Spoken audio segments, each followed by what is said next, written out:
अस्सलाम वालेकुम फ्रेंड्स। तो कैसे हैं आप? जनाब, पाकिस्तान की जो अदालती तारीख है इसमें एक अनोखा जो है वाक़या पेश आया है। बेसिकली ये पंजाब की जो है अदालत का वाक़या है कि जैसा कि आप जानते हैं वहाँ पे जो है वो अदालत में एक केस है वो वहाँ पे ज़ेर समाअत था।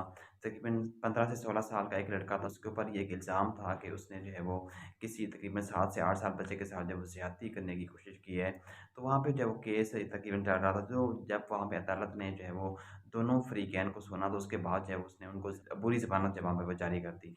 लेकिन उसके बाद जब अदालत का ये कहना था कि उन्होंने अदालत ने स्पेशल तौर पे मुशावरत करने के लिए चैट जीपीटी 4 का जो है वो इस्तेमाल किया। जैसा कि आप जानते हैं आजकल चैट जीपीटी 4 का जो सॉफ्टवेयर है, वो जो मस्नूई ज़हानत है, वो इस टाइम वो है और ट्रेंडिंग चल रही है। यानी कि चैट जीपीटी 4 जो इतना तेज़ तरीन जो है वो जदीद सॉफ्टवेयर है कि आपको किसी भी किस्म का कोई भी मसला दरपेश है, अगर आप उससे हेल्प लेना चाह रहे हैं, तो आप ऑब्वियसली उसको बहुत ईज़िली यूज़ कर सकते हैं और बहुत सारी हेल्प जो है आप उससे ले सकते हैं। आपके हर किस्म के सवाल को जो है फौरी तौर पे जो है क्लियर करने की सलाहियत रखता है। उसके पास इतना यानी कि अनलिमिटेड जो है वहाँ पे उसके पास डाटा मौजूद है।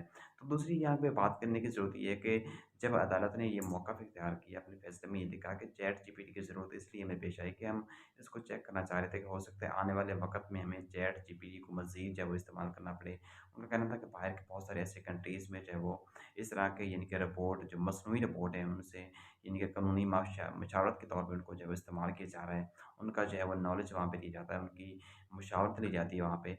तो आजकल जैसा कि आप जानते हैं आर्टिफ़िशियल इंटेलिजेंस सॉफ्टवेयर जो है वो इतना ज़्यादा जो है वो टॉप ट्रेंडिंग में जा रहा है, बहुत ज़्यादा जो है वो फैलता जा रहा है।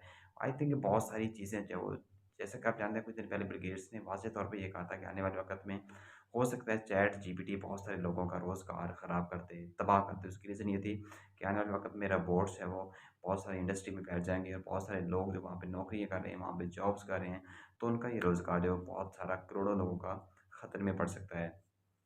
तो ये थी जनाब आज की इम्पोर्टेंट अपडेट। मिलते हैं अगली वीडियो में। अल्लाह हाफ़िज़।